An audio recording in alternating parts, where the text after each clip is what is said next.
तर आता मी आहे भोरगिरीमध्ये भोरगडावर आणि वातावरण बघा किती छान आहे आणि या साइडला आपल्याला भोरगडावर या अशा प्राचीन गुहा पाहायला मिळतात बघा। तर नमस्कार मित्रांनो, मी वर्षा आणि आजच्या या व्हिडिओमध्ये आपण पाहणार आहोत भोरगिरी किल्ल्याची माहिती। पुणे जिल्ह्यातील भीमाशंकर अभयारण्याजवळ हा किल्ला आपल्याला पाहायला मिळतो।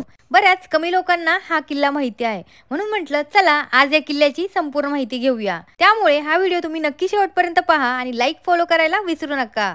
पुण्यापासून अंदाजे 100 किलोमीटर अंतरावर असलेल्या भोरगिरी गावामध्ये आपल्याला यावं लागतं आणि या भोरगिरी गावातून आपला ट्रेक चालू होतो। गावातच असलेल्या प्राचीन कोटेश्वर शिव मंदिराचं दर्शन घेऊन मी या ट्रेकला सुरुवात केली।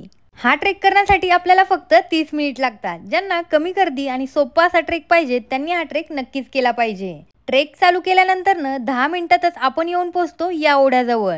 इथे आपल्याला छोटे मोठे वॉटरफॉल पाहायला मिळतात। इथे आम्ही छान फोटोग्राफी केली। जेव्हा पाऊस जास्त असतो तेव्हा हा ओढा ओलांडणं धोकादायक ठरू शकतं। गेले 4 दिवस पाऊस नसल्याने या ओढ्याला कमी पाणी होतं, म्हणून आरामात ओढा ओलांडून आम्ही पलीकडच्या बाजूला गेलो।